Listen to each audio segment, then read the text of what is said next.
Welcome to the Pappy Chronicles. I don't have the Uber app. I drink my bourbon straight. I despise the term Airbnb, and I kind of hate podcasts. So let's get this show on the road. All right. New subject this morning. I have been talking all morning with a few different buddies of mine about bow hunting, deer hunting. And for those of us that have talked about this stuff here not too long before, you guys know that I struggle with keeping my relationship good with deer hunting because I'd rather coyote hunt or turkey hunt. Deer hunting, since I moved up here especially, it's very flat up here. The woods are like postage stamp woods spread out through ag stuff. And I just don't enjoy deer hunting. I just don't. I go back to Kentucky, I love it. I'm instantly back to how I was when I was hunting southern Ohio in the mountains. It's got terrain, there's big woods, I can get deep in timber, and I just always feel like, even when I'm not seeing anything, I feel like there's the chance that I'm going to prospect of seeing a deer is always there. Whereas up here, I don't know, most of the time I just feel like, well, I can see fields on four sides of me, and they're not in the woods, so I'm just waiting for something to cross a field. It's very disheartening. It's hard for me to stay pumped about it. And the other aspect is when I travel to hunt, one of the places I go is Michigan, and I hunt with my buddy Josh, the guys from Overdrive Outdoors. If you listen to the podcast, they were the first ones that ever came and sat down with me and had a conversation.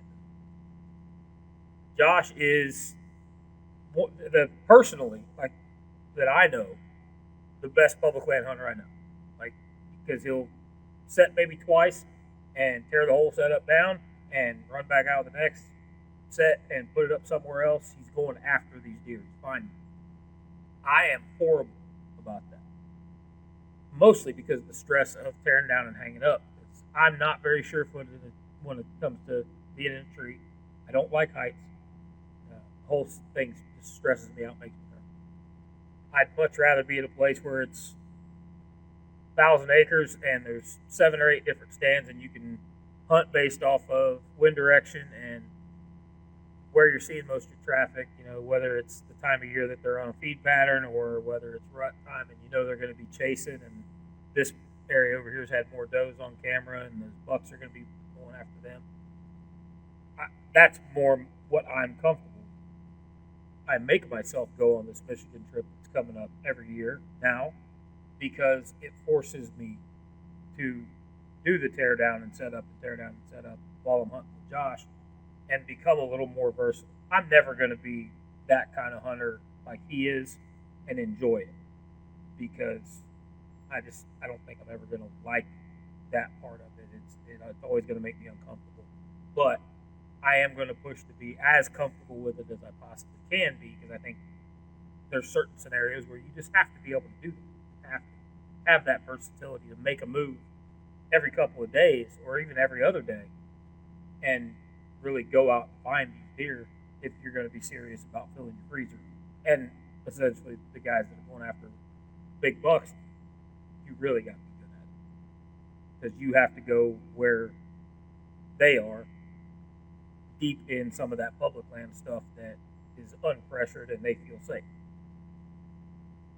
So that's been the conversation this morning, is me struggling to keep myself going to a deer stand when I really, up here, I just have no desire to get in a deer stand at all.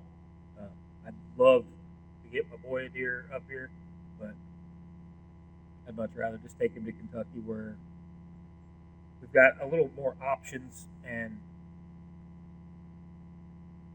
it's just better down there. It's just better. All right, that's my pissing and moaning for the morning. You guys stay safe, shoot straight, have a great season.